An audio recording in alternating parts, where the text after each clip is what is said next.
Aloha and welcome to another episode of the Ascension Cast. We're here today with Kirk, and I'm Brian Daniel Edwards. Aloha to you. So, we're going to talk about expectations today, which is a very important topic in pretty much all aspects of your life. So, it was your idea to talk about it. So, let's kind of start it from your side. Right. I mean, that's what was coming up for me this week when we were talking earlier about expectations, having expectations on someone. Like it's coming up for me this week, and this has been a theme in my life for the past couple of years, where I have an expectation that this person was supposed to make things equal or fair. And I don't know where this came from in my head because I know that this person has a good moral compass. And so I put this unrealistic expectations on them. And then when I see them breaking it, it's just destroyed my whole world view of them. And most important thing, I think, is it creates a resentment when they're not conforming to my thoughts that they should be. And so that's what I'm struggling with now, like having expectations form into resentments of people, and which is all my creating. And I'm like stuck there. So that's where I'm at this week with expectations. That's why I thought I'd bring it up. Yeah, they cause so many problems, expectations. And for me, it's a common thing, setting expectations, because when I look at people, I can see their soul level potential.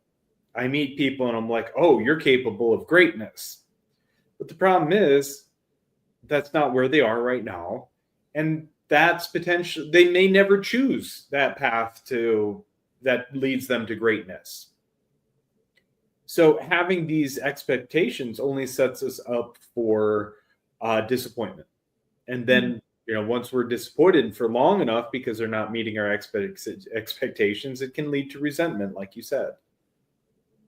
Yeah, it's a gross evolution. And so it's like, how do I stop it from festering?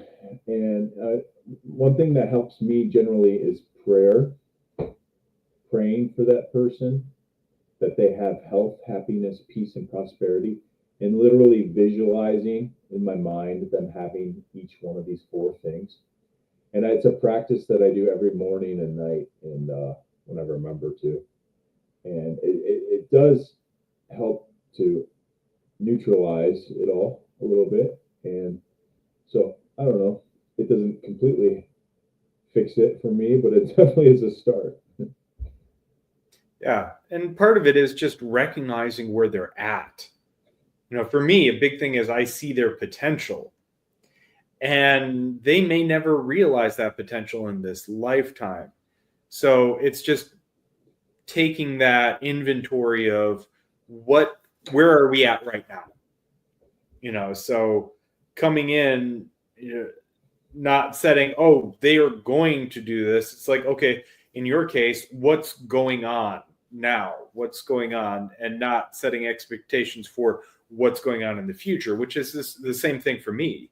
It's being present in the moment. Okay, where are they at right now? I need to meet them there. Not, wow, you have the ability to be this great remote viewer, or, oh, you can be this huge healer and help many people. They have that potential. That's a potentiality that they can choose, but it doesn't necessarily mean they will. They may not in this lifetime at all. They may never, but that potentiality remains there. Yeah. And it's so frustrating, like that whole adage of you can lead a horse to water, but you can't make him drink. And so many times as a healer, you see people making stupid choices. And being a Marine, there's different types of healing. I try to show up and be compassionate and loving, but sometimes people need tough love. So I show up with not necessarily how they want me to show up, but how they need me to show up. If people are making stupid choices over and over and over again, I'll tell them, knock off the booze and bullshit, especially if they're drowning in drama, they're drowning in alcohol or drugs. I'll, instead of like, oh, that's okay, choose better the next time, no, knock off the booze and bullshit. Or if they're doing so many times, the problems that people face and the problems they're dealing with are caused by them. So, sometimes they don't see it, but sometimes these choices they're making should be glaringly obvious that that's causing the problem. So I'll, kind of hint at it. I'll suggest it. I'll tell them what's going on. And then eventually I'll get to the point where quit being a dumbass. You need to fix your shit. Yeah. I know my greatest change in life has come from not when people are all flowery with me, but has turned up the volume with certain things. And it's when I actually pay attention for sure. Yeah. Let me pull up the comments tab. Okay, we're up there. So if anybody's watching, feel free to throw a comment up there. Ask any questions that you have. If you are watching this as a pre-recorded, sorry we won't be able to, but we'll go back and look at the comments and try and get back to you at a later date if you're not watching this live. But we do restream these so more people get to see it, because not everybody can tune in when we're running it the first time. Yeah. So, yeah, but expectations are horrible. Like, especially with women. Women are very great for this in a relationship. They're like, well, you should have done that. I'm like, well, how did I know how to do that? Well, you should have just known. You should have known that I wanted you to do that, or you should have known that. I'm like, okay, wait a second. Taking psychic abilities out of this, men aren't mind readers. And I've coached a lot of women. I've helped a lot of women with this as well. They're like, oh, he's not doing this in the relationship. Well, did you tell him that you want him to do that? Or did you tell him to stop doing that? Well, no, but he should just know. Right. He's a dude. No, he doesn't just know. You need to be explicit. And this is huge advice for all women out there. Be explicit. Men don't mind read. Men don't pick up on cues. You need to be very explicit and very matter of fact about what you want, not hint at it, not suggest it, not hope that they just guess it. It doesn't work that way with men. So just come out and say what you want. It'll save your relationship instead of having the man guess. And that's a huge part of it. The expectation that they should just know. And I mean, a lot of relationships are guilty of this. I mean, have you seen this in your personal relationships? Yeah, I was going to say, ladies, instead of going through, pass up the mind reading and go straight to the nagging. Yeah. I've seen that so many times. They, like, oh, he should have known that. And then they go straight from, instead of asking nicely for it or, saying, hey, can you do that for me? It goes like, oh, you haven't done this and blah, blah, blah. Well, this is the first time I'm hearing about this. You've never asked me this before. So, it jumps right from you should have known to being a Karen. So that's one of the biggest turnoffs for me in a relationship where it's, they're being a Karen. It just, nagging and, I'm dealing with my own stuff. And as a man, I try to be the rock in a relationship. And, a lot of people may disagree with this, but in certain cultures, the men are expected to lead the women because the men have a logical mindset. Women feel this, women feel that, women feel that. And when you feel, you can feel yourself in a circle. I was dating this one girl and she's like, oh, I feel like I want to go to this dance class tonight, but I feel like I should go to the yoga because I haven't been to yoga, but I feel like I want to spend time with you, but I feel like I should go to the yoga because I haven't been there, but I feel like I want to go to this thing, so you'll be like, okay, well, here, yoga, you haven't been there in a long time. You can go any night of the week. This dance class only happens, once a month or something. Well, okay, let's add some logic. Let's add some reason to this. What's the most rare? What's the most scarce? What's the, so kind of going through and actually using logic to go, what's the best outcome? That I feel this, but I feel that, but I feel that. So they can spend, And in that relationship, we had to stop and sit down and talk about her feelings for hours. And there was she didn't want a resolution. She just wanted to talk about her feelings. So we never ended up doing anything. It was always just sitting around talking about feelings instead of going and doing something. It was so that just, it never went anywhere because we're constantly talking about feelings. So you're saying that you never took her to dancing class?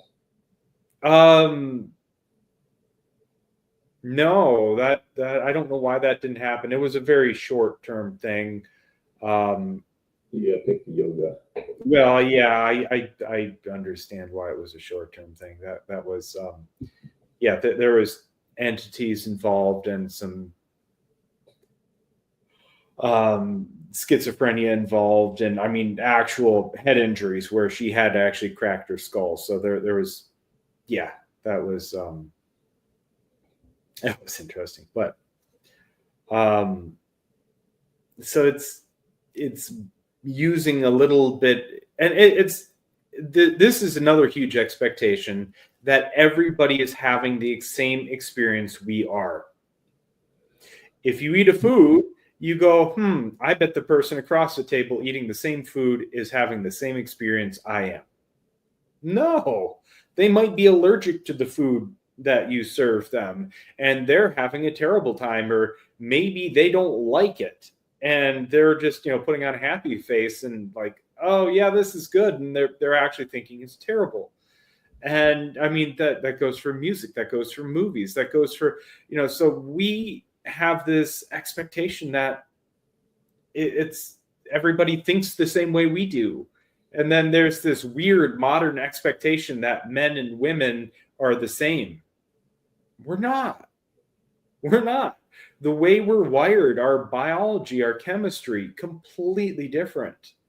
When men, I mean, this is kind of an extreme. You think that that's just common sense. Yeah. I mean, this is an extreme example.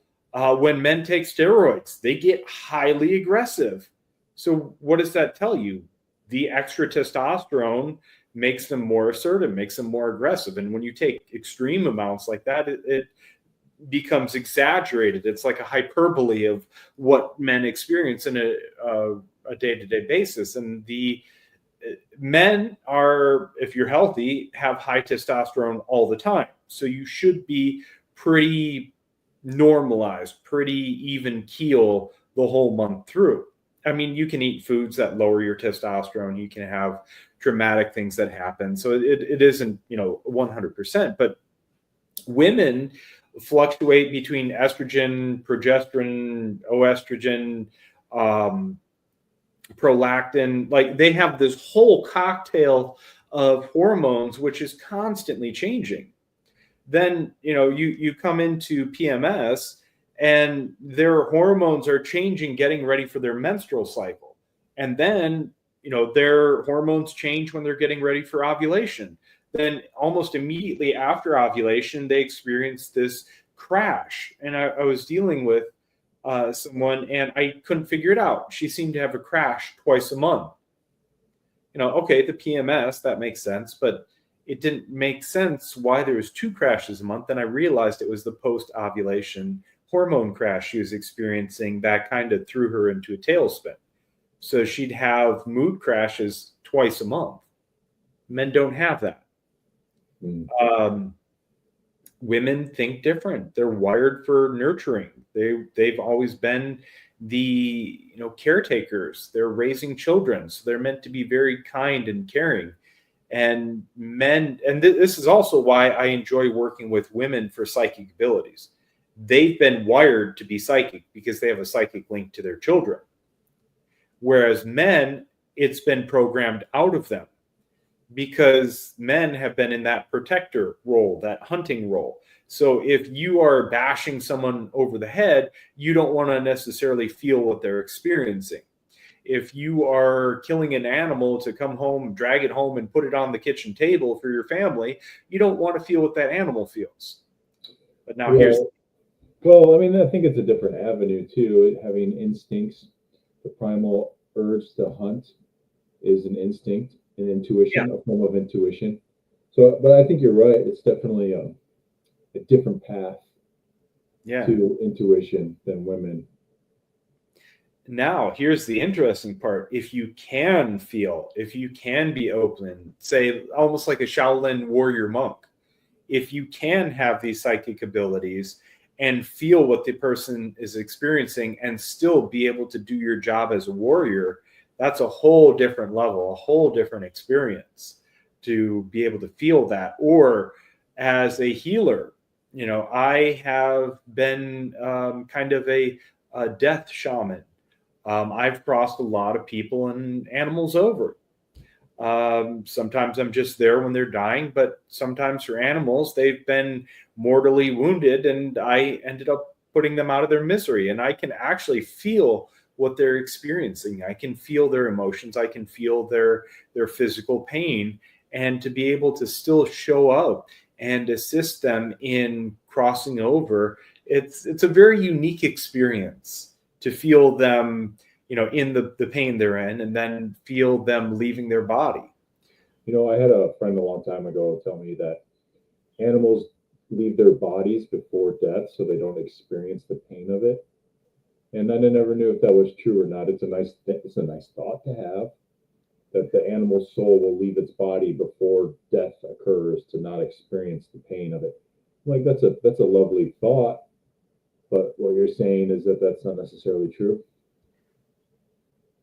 Oh boy, that gets into so maybe I can feel their life force. So you have multiple components to your body. You have a physical body, you have your soul or your mental body, and then you have your spirit, which is your energetic body.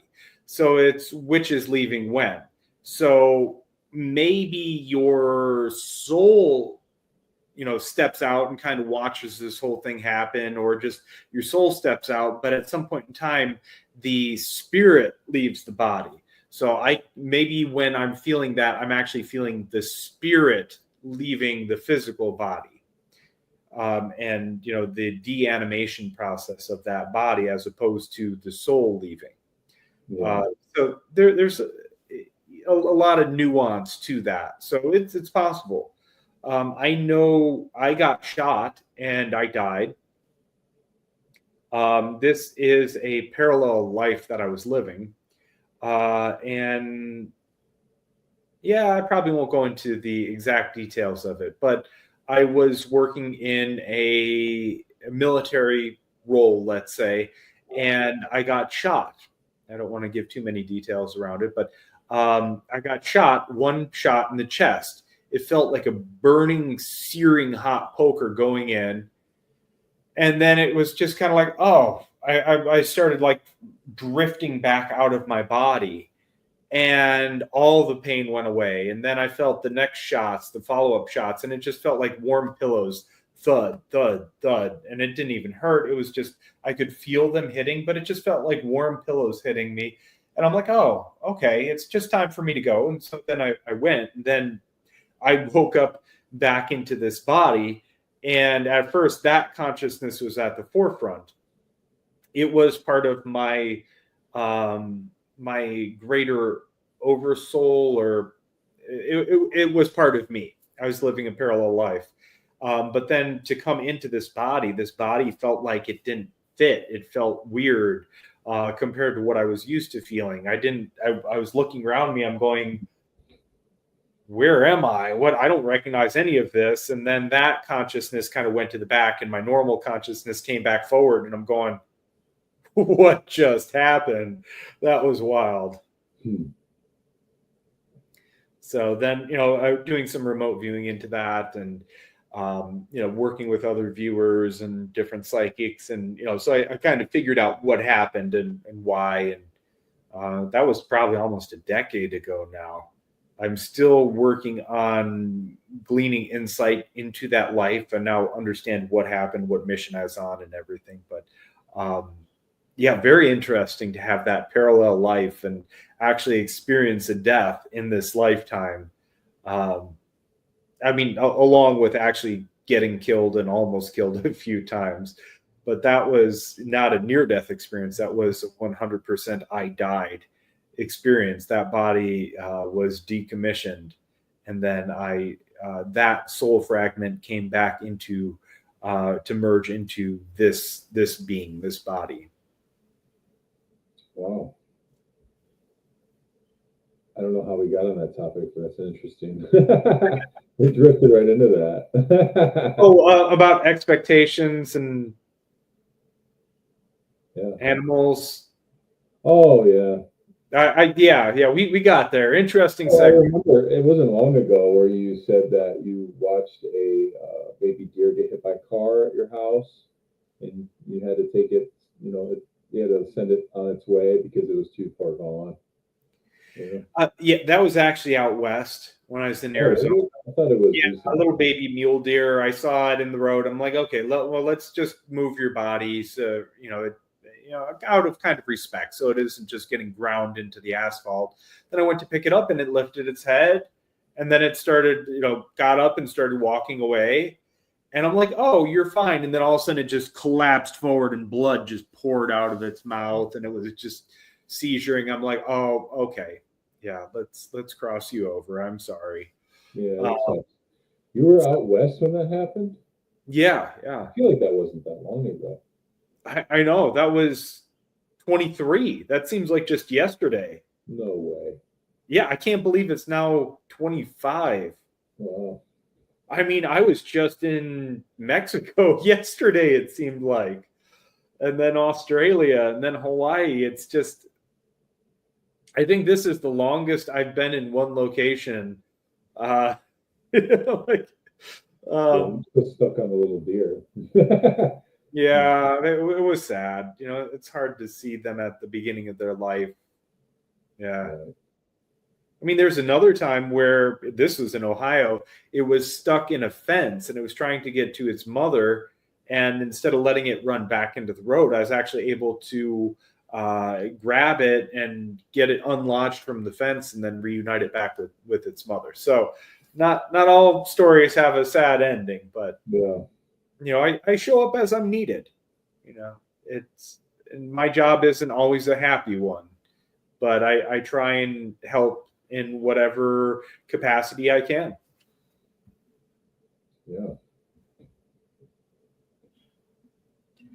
And I don't know. You're great, but your mustache is great. Oh, thank you. So, okay. We are streaming on Instagram. I forgot to hit live. When we went live on this, I was supposed to hit live on that because they can't make it easy or anything. But now it's working. So I don't know anyone on Instagram. If you missed the first part of it, I'm sorry. My mistake. It's a little bit complicated to get all the moving pieces working, but we're here now. Well, we streamed on YouTube. That's good. Yeah, we're on YouTube. We're on Facebook. If we get you logged in, you can. Oh, you don't have Facebook. Never mind. That's good. That's good. Yeah, social media is better in my experience. For me, the only thing I really have is YouTube, but it's for me, it just serves as a distraction for my ego. And I noticed that either it's propping up my ego or deflating my ego, and really that's the only purpose Facebook has ever served me. So besides being connected with people, so I'm like, I don't need this ego boost or ego taunt. I need to focus on my real life and, for the best of it. Yeah, I mean, I know I was waiting to hear back from someone, and I just, I kept looking for the message, and then when I'd forget I was looking for the message, and then I'd just start doom scrolling, and then I'd be scrolling for so long I would forget what I was even looking for or what I was looking at. Or comparing is despairing. Like I compare my life to other people's lives, or my outside appearances to other people's outside appearances, or my inside appearance to other people's outside appearances. You know what I mean? All that comparing for me is just it never leads anywhere positive. So I haven't been on Facebook since like 2016, less than that. Yeah, I don't know. I kind of just live. I don't have that comparing thing going on. I just Right. live unapologetically as me, and but then again, I'm internally motivated. So the drill instructors found this out. No amount of punishment nor reward could get me to move faster than I wanted to move. So if I wanted to move fast, oh, nothing could slow me down. But if I was not feeling it, it's being internally motivated. It's really hard to influence. So, we're talking about that just a minute ago. That I was told that I might have to shave my beard for a job. Okay, well, thank you, no, thank you. I don't need that job. So you can't buy me. So it's and actually deep diving into some of the money blocks that I've had. It's gotten to, in hypnosis sessions or other coaching sessions, it's gotten to, well, you don't actually value money. I'm like, oh, no, not really, because I always just actualize what I need. If I need a new car, boom, it's there. If I need, anything, it just always shows up. I don't have to worry about how. I don't have to worry about the mechanics of manifestation. It just actualizes. Right. Yeah. Which is something interesting. That book you talked about, you sent me, that really kind of started me pulling at threads about just feeling what you want as if you already had it. But then I read another book and it added a couple extra layers to it. It's, feeling that you already have it. It's, seeing enough proof that other people can do it and read about that and watch videos of people that have been there. But then it's acclimatizing your nervous system to it and then integrating it into your core identity that you already have it. But then along that, at the same time, Neville Goddard. Yeah, I talked to Frank. He just did a ketamine journey at that same time. And he came back and got this information that it's all about tuning the subconscious mind into which timeline we want to be on. And like multiple people kind of came forward with similar topics all at the same time. I'm like, oh, okay. So our subconscious mind has us focusing on this reality. But if we tune the radio just a little bit different, it'll be picking up a different channel, if that makes any sense. So when our subconscious mind is tuned into this and focusing on this, if we can change our frequency, or the almost like tuning a radio, all of a sudden we'll just wake up into a different timeline where we have exactly what we want. But it has to be a hard program in that reality. It has to be, we have to actually truly believe we have it. Our nervous system has to be okay with it. And, it has to be part of our identity that we have it. And then you basically reboot into that timeline. I like that. It is an expansion on Neville Goddard's technique of, feeling is the secret is the book that you're talking about, which is a quick read. It was good. I listened to it while I was out driving, and like 1940s. Yeah, 1950s. I think he was.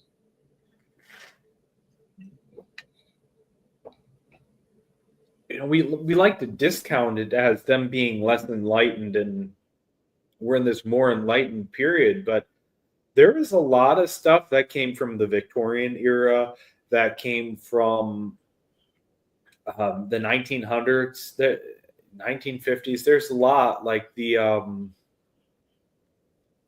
Think and Grow Rich.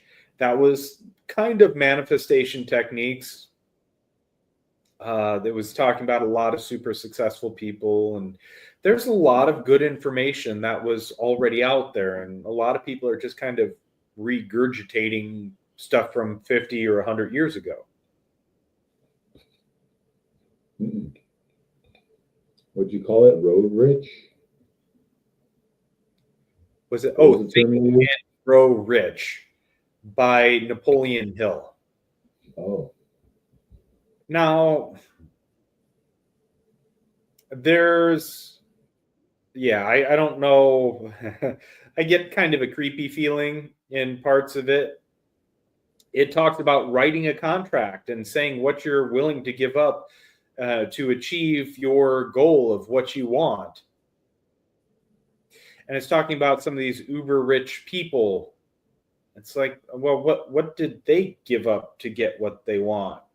It's so coming from another side of knowing how dark things can get, I'm like, okay, you're dealing with these, highly wealthy people that are oftentimes in dark occult orders.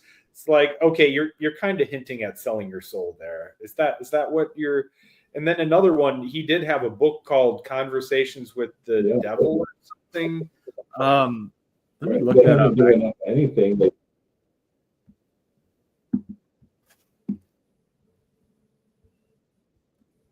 Oh, nice. Well, you got to think major corporations aren't giving up something. They're forcing others to give up something. So he wrote a book, Outwitting the Devil.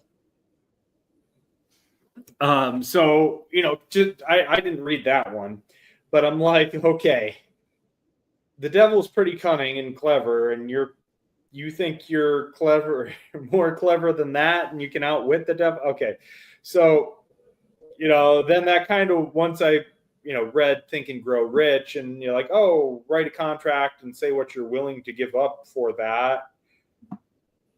I'm like, that sounds a little bit dark. And then when I saw that he had Outwitting the Devil was another book he wrote, I'm like, oh, okay, it probably does. Let's just call a spade a spade. You're telling people to sell their soul for, for fame, riches, and glory. No, that's a really bad thing. You never, no. You own one thing, and that's your soul. Hey, is it laggy on your end again? What's that? Is it laggy on your end again? I'm not sure. I'm still plugged in. Okay, could be just me. I think by plugging the Ethernet cable in, it did actually help with the lagginess. So, do we have? Oh no comments just yet. So, anything else you want to talk about with the expectations? Not that I can think of. No, we just hit 33. Nice.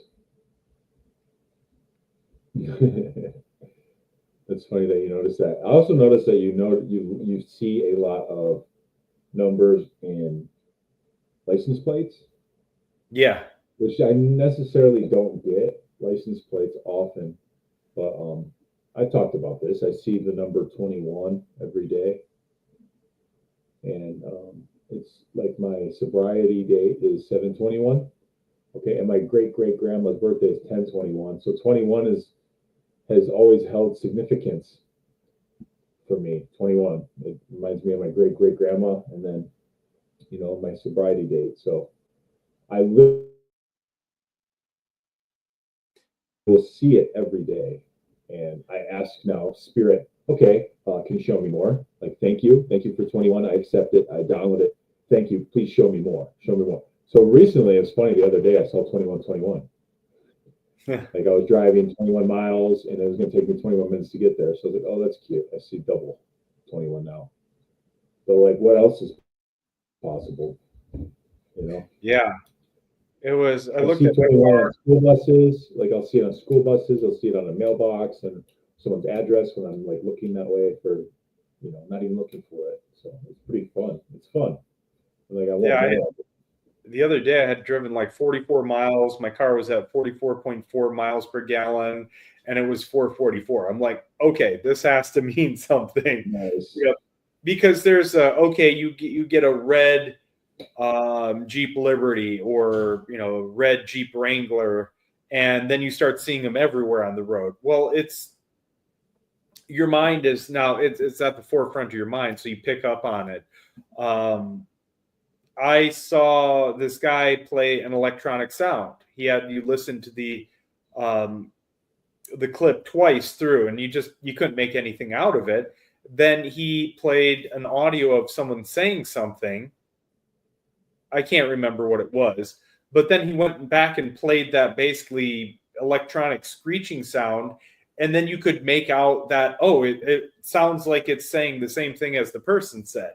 So, a lot of it is filters that we put through our consciousness. So unless you're looking for something, you're not going to see it. Just like psychic abilities, a lot of people have them. They don't realize they have them because they haven't been called psychic abilities. So I'll ask people, do you have psychic abilities? And I know the answer to the question. And they say, no, I don't. I'm like, oh, okay. Well, do you get a good gut feeling? Do you have a good instinct? They're like, oh, yeah. I'm like, well, that's a psychic ability.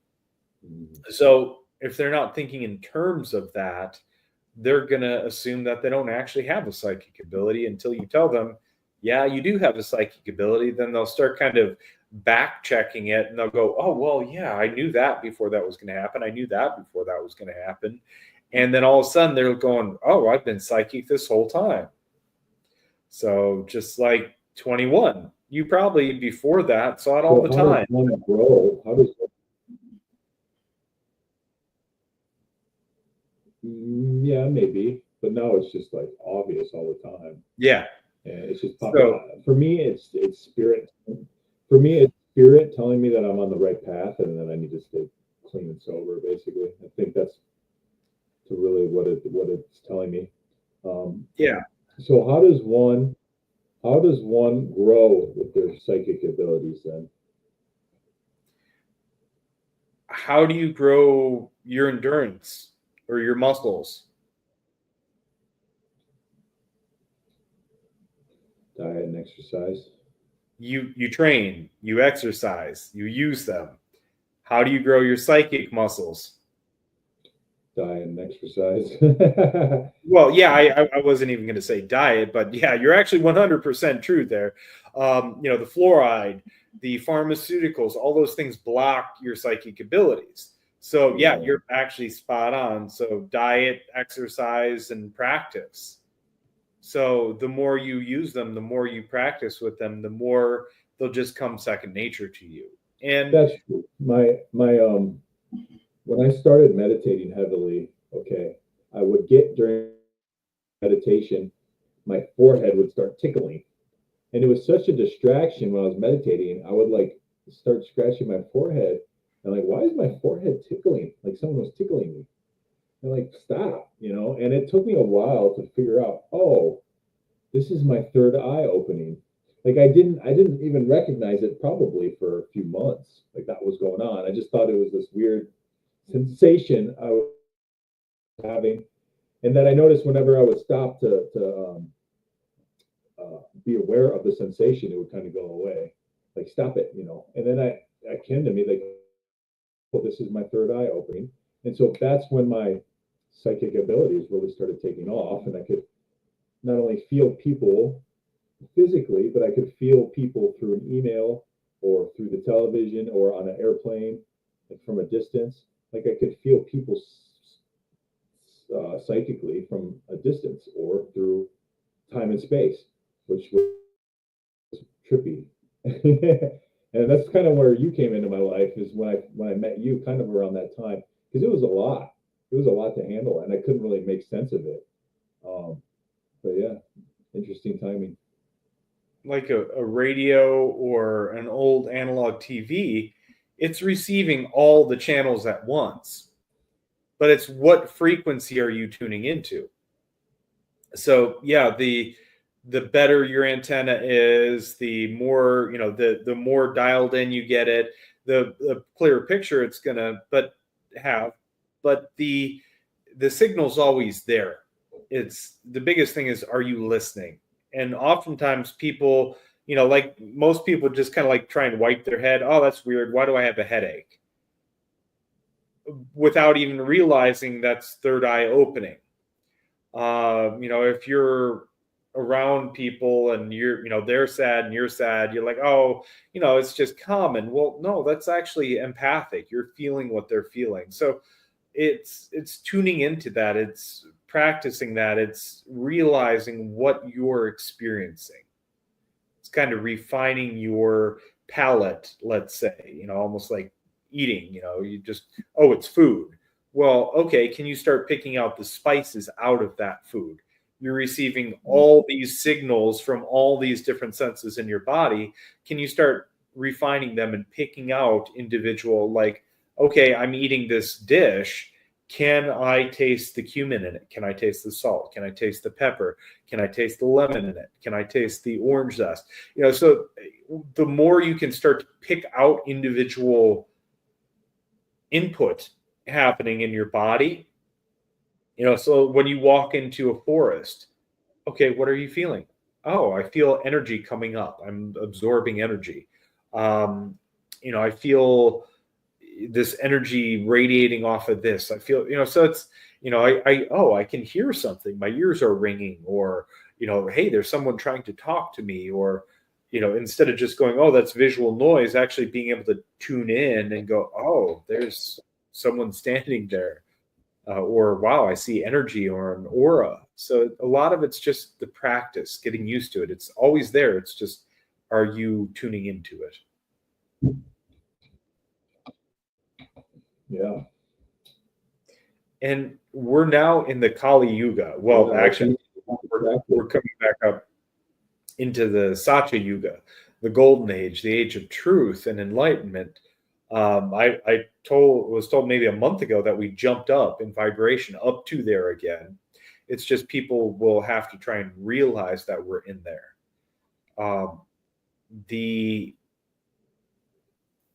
The Iron Age is that raw, real bashing people's heads in and having to suffer, having to, be in that survival mode. But now everybody's coming up into their spiritual abilities and being in the, actually now exiting the Kali Yuga, the Iron Age.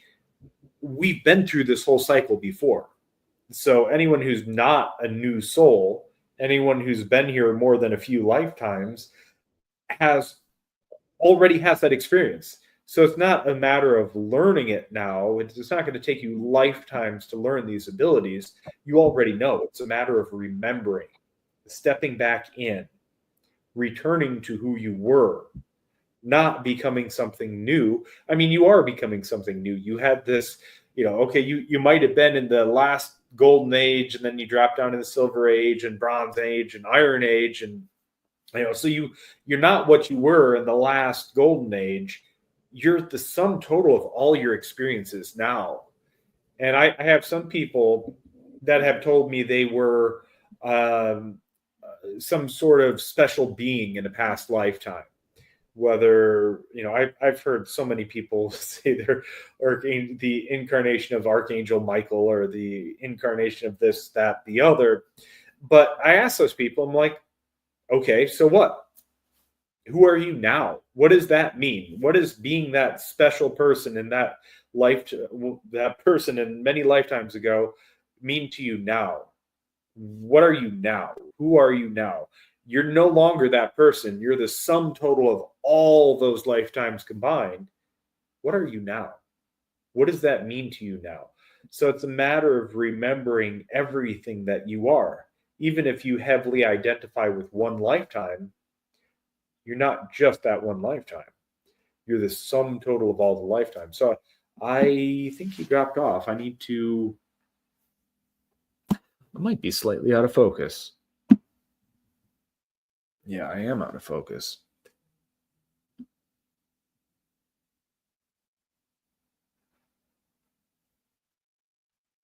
And I don't know where he went to. So if anyone's watching, feel free to throw comments up. I got to try and figure out why Kirk dropped out and get him back on.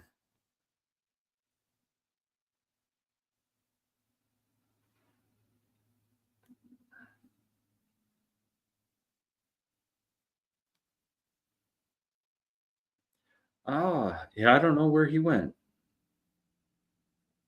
His internet must have blacked out.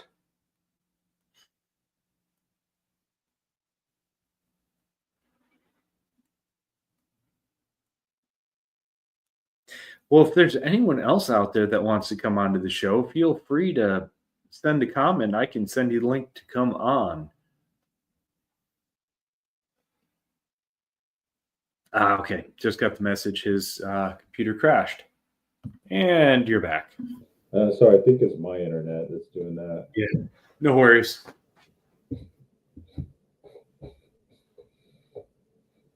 I had to use the restroom anyway. It's okay.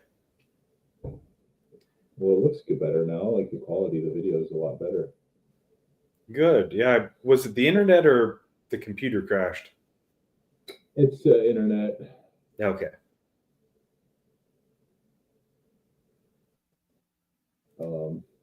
What else?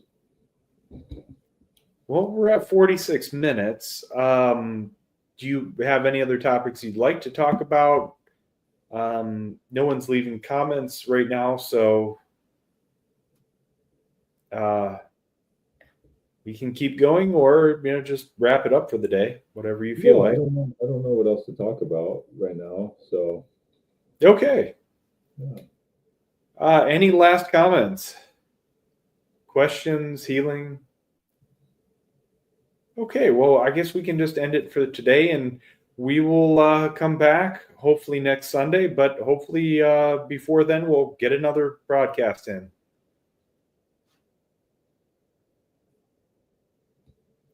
Yeah, thanks, Brian. Yeah. Okay, let me just get to, feel free to say anything you want, and then we'll do the outro. So thanks for joining us, everyone. And as always, love and light to you all. Feel free to reach out to either of us if you have any questions for Kirk. I can definitely get you in touch with him.